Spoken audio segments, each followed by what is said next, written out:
The Interval by Tennessee Williams. Gretchen had allowed a fellow teacher at the Iowa City grade school to talk her into taking a summer trip to California in the friend's old Ford, and the trip had been a disappointment all the way around, so that by the first week of August she felt that she had thrown her vacation away. Gretchen was a submissive German type of girl, and her friend had made all the plans and arrangements for the trip, but it turned out that Gretchen had to pay more than her share of the expenses. Whenever they stopped for gas, the girlfriend's pocketbook was inconveniently located at the moment.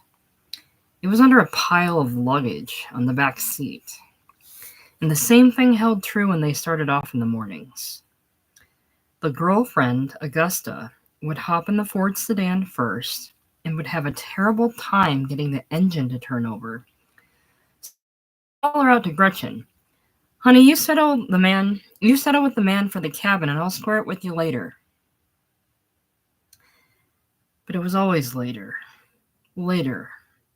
And poor Gretchen, who had been brought up to respect even small coins, was made wretched by the continual depletions of her year's savings, which had been converted into traveler's checks in $25 and $10 denominations. It turned out that Augusta had not saved much for the trip. She had apparently expected to take it on a shoestring, and one not even on her own shoe. So by the time they got to the West Coast, Gretchen and Augusta were still on speaking terms, but just barely.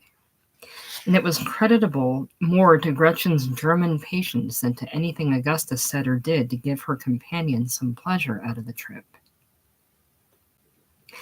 In fact, when they arrived in Hollywood and started taking those tours of the Stars' palatial residences, poor Gretchen was so dispirited that all the houses looked alike to her. She kept saying to herself, "This is where dear little Shirley or beautiful Gloria lives." And she would try to pump up her enthusiasm about it. But it was just another big house, imposing as a prosperous funeral parlor. And even the glimpse of a white-coated domestic who presumably helped to start off with her wraps and brought her breakfast up on a silver service could not lift Gretchen's heart with more than the most perfunctory of thrills. Augusta did not allow this unresponsive condition to pass without comment. "Honey," she said, "you depress me. Perk up. Smile. Say something. You act like there's just been a death in the family, honey." She only intensified Gretchen's gloom in this way, making her girlfriend feel a social burden in spite of the fact that it was continually she who engaged and paid for the guide while Augusta was outside taking a look at the weather.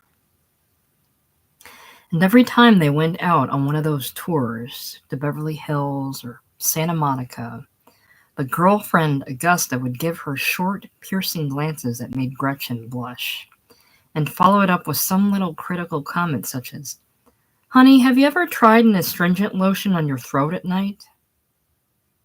It made Gretchen feel that she was literally falling to pieces, though actually she was not quite 27, a healthy girl with a solid, durable figure.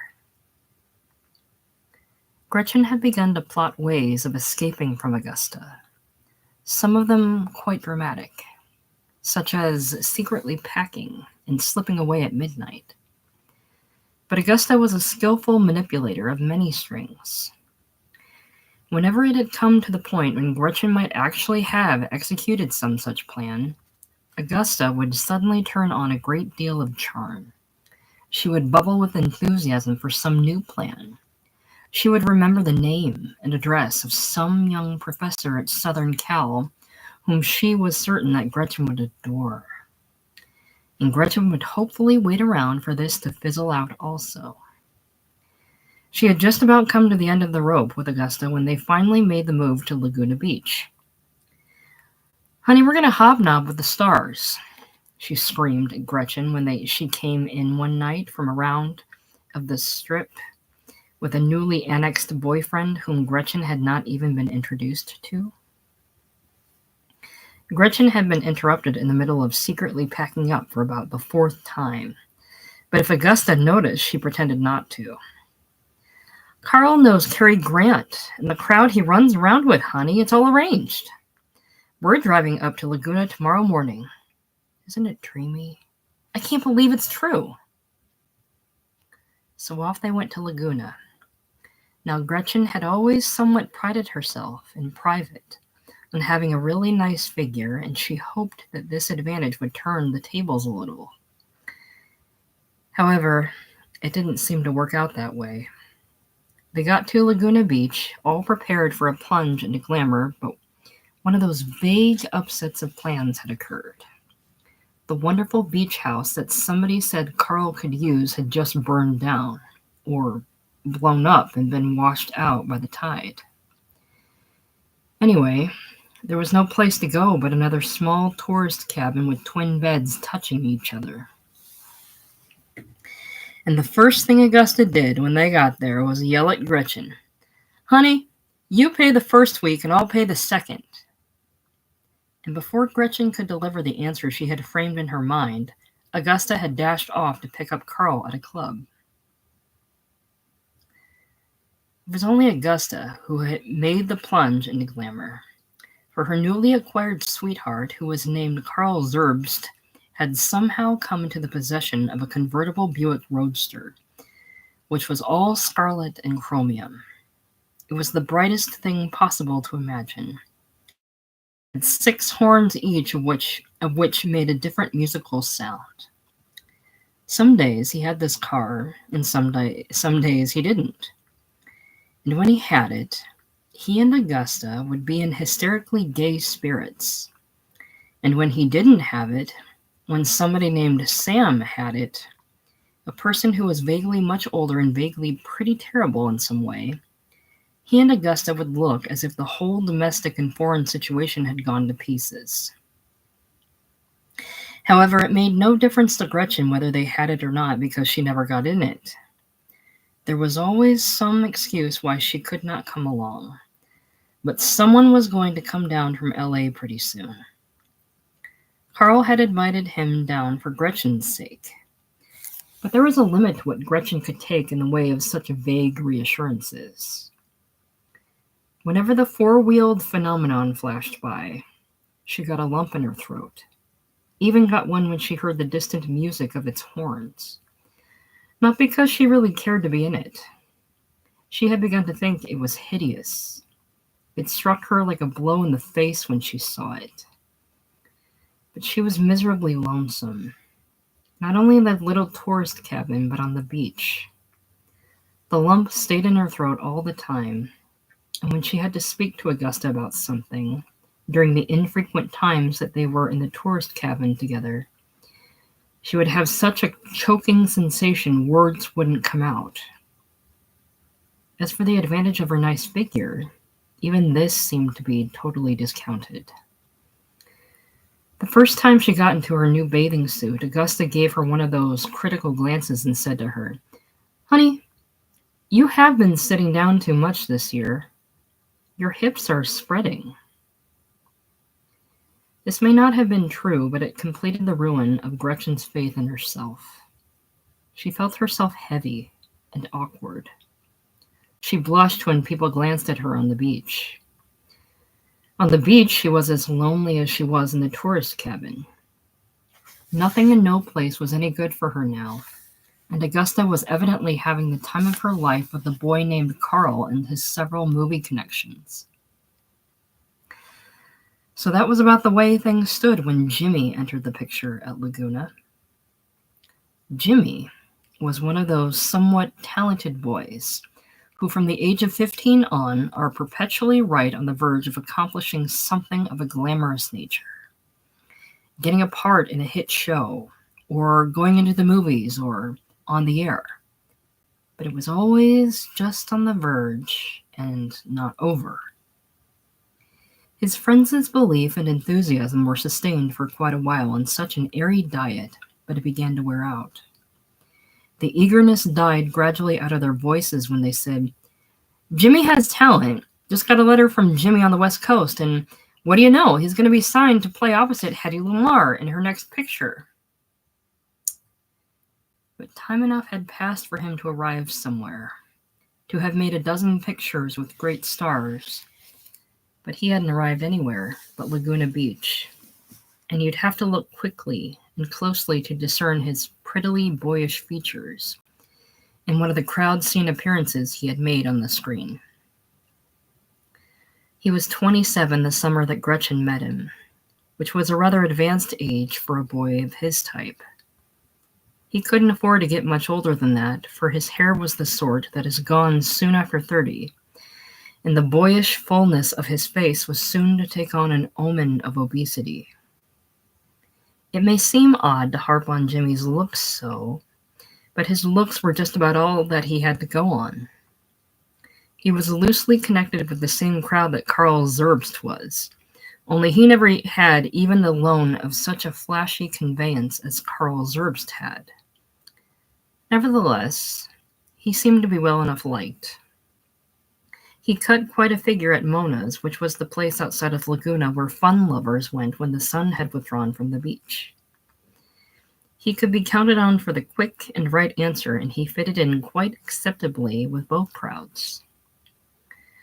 There were two crowds that he and Karl Zerbst moved around in, not mutually exclusive, but different enough for it to be something of a trick to operate with an equally fair degree of success in each.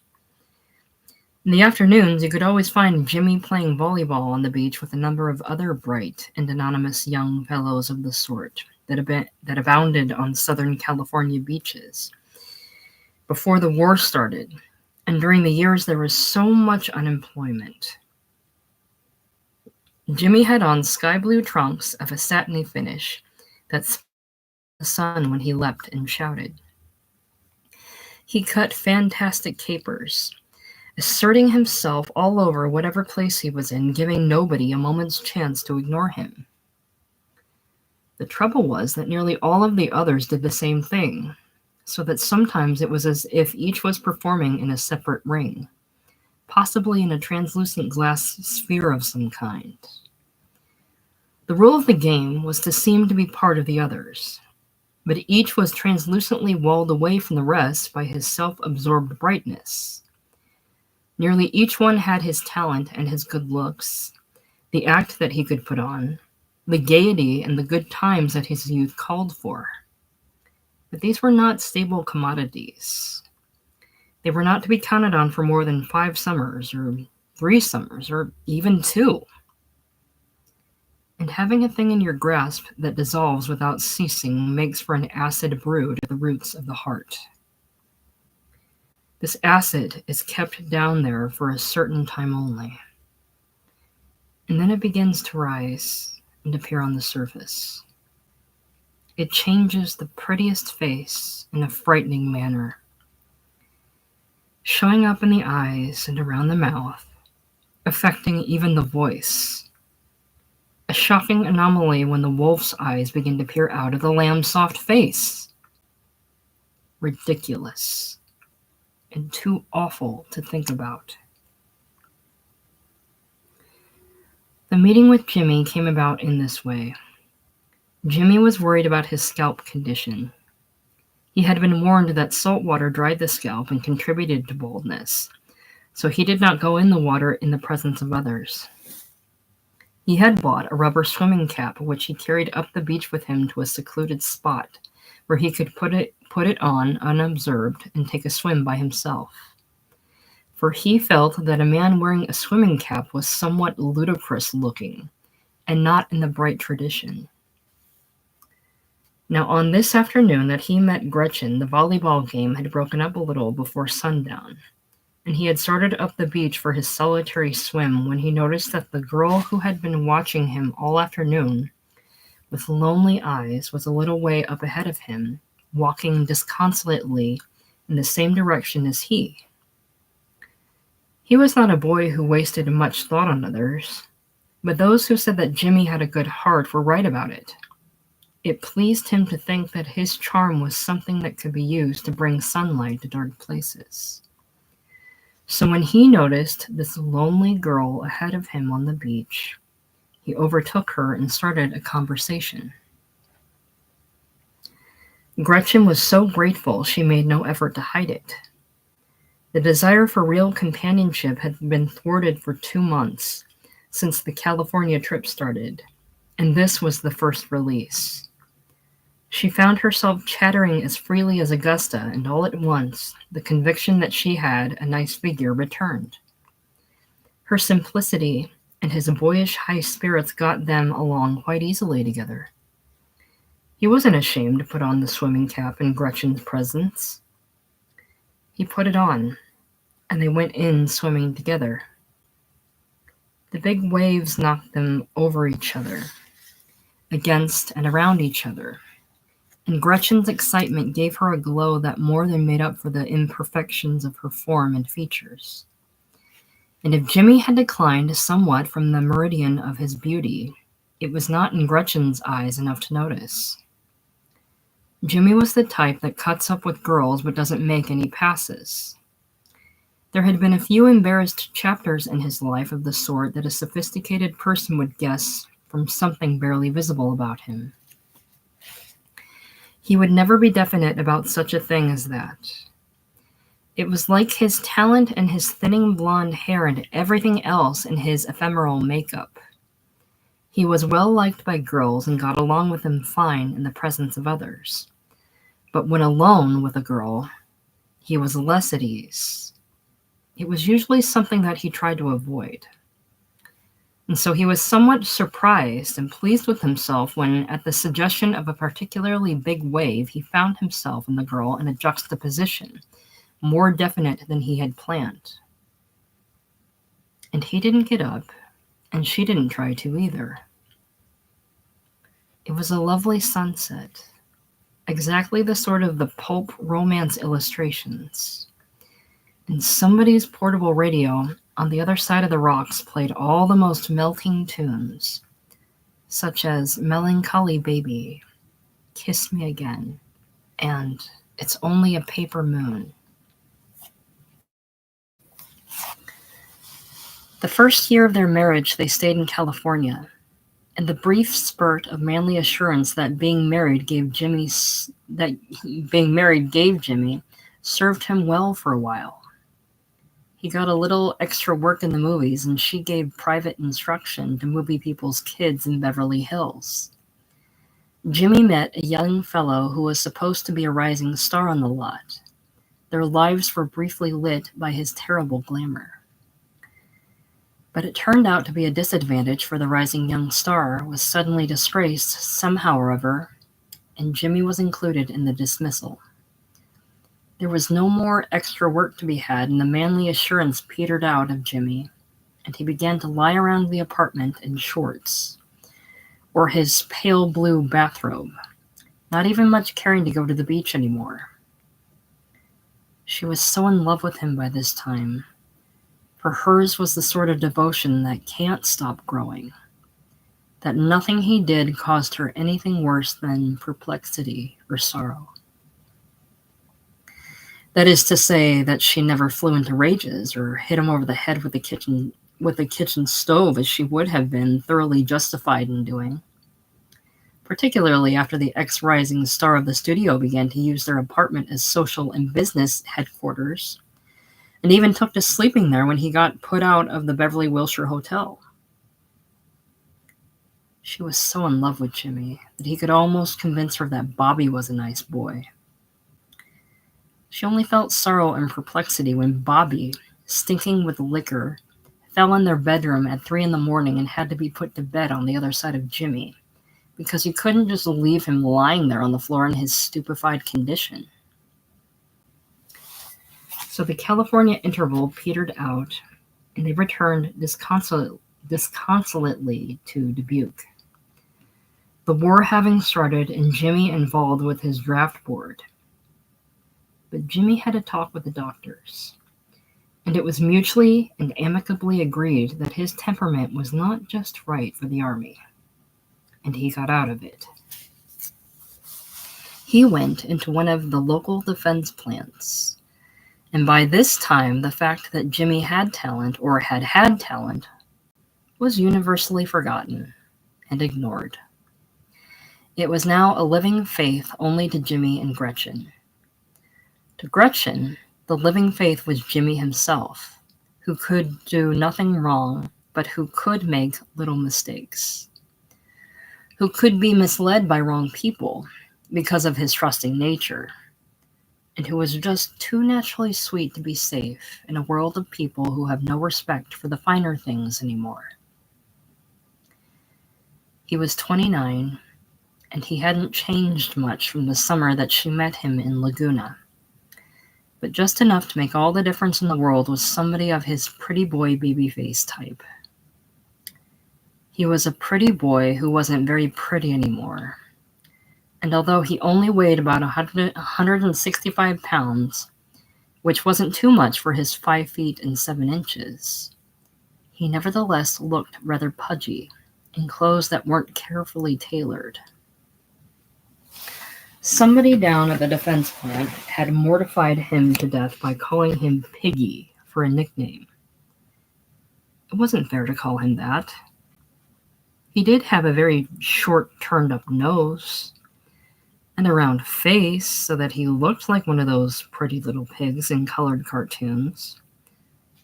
But the sobriquet was unkind to a boy who had hobnobbed with the near royalty of Hollywood and Broadway, and who everybody with any perception should know had a brilliant future as soon as the war was over. As the spring of their first year in Dubuque rolled around, Gretchen's sorrow and perplexity had grown to alarming dimensions, which was not improved when a telegram arrived from New York, signed Bobby, and saying, "Come quick, chance of a lifetime. We'll explain when I see you." Gretchen could see nothing to be very joyful about in this message, but Jimmy let out a wild whoop of joy and rushed to the bureau and started throwing shirts, socks, and neckties into his suitcase. "Baby, this is the break that we've lived for," he kept saying. "But what is it, Jimmy?" she pleaded. "I'm sure it's about the repertory deal." "What deal is that?" she inquired of him sweetly and gently. But he didn't stop to tell her, in case he knew, and at 6 o'clock in the evening of the same day, he had hopped on a plane with somebody's canceled reservation and $250 from their savings account, which left them all but cleaned out. It has not been mentioned, though perhaps understood, that he had already gotten his release from the defense plant. A sort of occupational neuroses had taken care of that. His hands had started shaking uncontrollably at work so that he was too much of a nuisance, and the doctor at the plant had agreed with him that further routine employment for a man of his talent might lead to a serious crack-up. So he was off to Broadway, and about a week after his departure came a brief wire, which said, "Just arrived. Everything too wonderful for words. Things have never looked brighter for you and me, my dearest baby, with all my love, Jimmy." At first, she thought it was only the excitement of this wire that affected her stomach and put her to bed for a day. But the doctor informed her the manifestations were of a less psychic order. She didn't even know where to reach Jimmy to let him know that they were going to have it. Someone suggested wiring him in care of Actors Equity, which she did. But evidently the wire was not delivered to him. 3 weeks had passed since his flight to whatever wonderful thing it was that Bobby had lured him off to. Then came one of those big jumbo postcards, covered all over with his feverish, childish scrawl in pale green ink, and the face of it bearing a picture of the Great White Way. "In the left-hand corner," wrote Jimmy, "you will see the house that we open in after the Boston tryout." That was the only allusion he made to the wonderful thing he had gone to. In the left-hand corner was an indiscriminate welter of lighted marquees announcing everything from Betty Grable to Ruby Foos. Which one was he going to open in after the Boston tryout? It didn't matter. She packed her things and made ready to join Jimmy in his long-delayed but seemingly imminent and astonishing plunge to glory. Then came one of those vague letdowns their life had been so full of. Union difficulty had tied up our plans, but Bobby is in close touch with the richest angel on Broadway. Do not come here until I advise you further. With all dearest love to you, Jimmy. She managed to conceal this wire from her folks and proceeded with her departure. She wired Jimmy. Got your message, but cannot alter plans for reasons that I will explain to you when I see you. She then liquidated the remainder of their savings account on a train ticket and a two-piece suit with an adjustable waistline. He met her at the train all smiles, and she instantly burst into tears and told him her story. Jimmy cried too, in the cab that took them to Bobby's. Why didn't you let me know? He kept repeating. Wire? Actors' Equity? No, of course he didn't get it. How would they know where he was? Oh, well, anyhow. Bobby was wonderful to them, and again, in spite of past history, she was almost persuaded that he was a very sweet guy, as Jimmy insisted. Certainly his apartment was a dream, and he gave it to them, lock, stock, and sun lamp. He stayed next door with a bachelor friend of his who was also in show business. And the first few days were wonderfully bright and cheerful, with everybody talking and acting like characters in a drawing room comedy of the smartest description. Unmistakably, Jimmy had gotten in with a really up-and-coming set of people. She could see that he was just dizzy with it. He was even more exhilarated than he had seemed that first summer at Laguna Beach, when vague studio prospects had tossed him among the clouds. However, the exact thing which all of this exuberance was leading up to was still a bit too obscure for Gretchen's comfort. She dared not show her anxiety to Jimmy, but she would certainly have appreciated plainer speech on the subject of the big deal that seemed to be cooking. Nobody seemed to have time to sit down and discuss it with her. And when she brought it up, when they were finally alone in bed together, he would say, Baby, this repertory idea would only make sense to somebody who was born in a wardrobe trunk. Exactly what that meant was no more certain than anything else had been. Along toward the end of her second week at Bobby's, there was a curious and distressing scene. The bachelor friend that Bobby was staying with burst into the apartment at about 4 a.m. and shouted her name in the living room. She was alone in bed, for Bobby and Jimmy had gone off somewhere in connection with something about the repertory deal. She hastily slipped on her robe and went to the living room, but by the time she had got there, Bobby and Jimmy himself had entered the apartment, and a fierce struggle was in progress. Bobby, who was much the biggest and huskiest of the three, had pinioned his hysterical friend, and the friend was screaming things that made only the vaguest but most horrible sense to her. They got him out of the apartment, but by the time they did so, Gretchen felt she could not remain there any longer. They all sat down and talked things over quietly. You don't believe it? Jimmy kept pleading. And she said, No, I don't. Of course I don't. I couldn't. But she could not look at him. All she could do was sit there, stupidly crying and clinging on to his hand and letting him kiss her and squeeze her shoulders spasmodically against him. Bobby made coffee, and they sat up all night. And by the time morning came, it had all been settled that she should go back to Dubuque till the Union difficulty and so forth had blown over. And as for things the hysterical friend had shouted, forget them altogether and just go on as if nothing at all had happened. And have the baby. She had the baby that summer in Dubuque.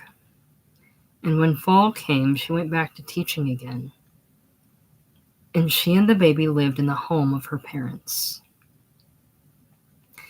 It was very much like the life before she knew Jimmy, for she had not been a popular girl and had lived at home very quietly. There was a difference in that the interval with Jimmy had left her with hunger for more than a routine comfort. But she didn't complain of the fox teeth in her heart. She felt as if she had done something wrong and foolish, for which she was now enduring a necessary penance.